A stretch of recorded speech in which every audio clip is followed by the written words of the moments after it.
Cinemas అన్నీ కూడా ఒకసారి మేము వెనక్కి తిరిగి చూసుకుంటే ఎస్పెషలీ అరవింద్ సమేత మా అందరికి బాగా గుర్తుంటుంది.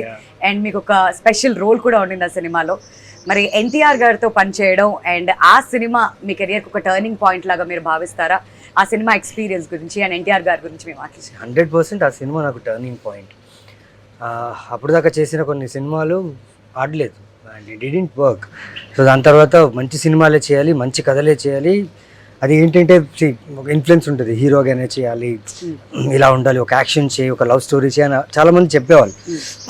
కానీ మంచి కథలు వచ్చేవి కావు. సో వచ్చిన మంచి కథని కూడా నేను వదిలేసుకున్నా, ఇంకా మంచి కథ వస్తుంది అని చెప్పి. సో 2.5 years 3 years షూటింగే లేదు, జాబ్ లేదు, ఏం లేదు, గాన్ నేను టోటల్గా.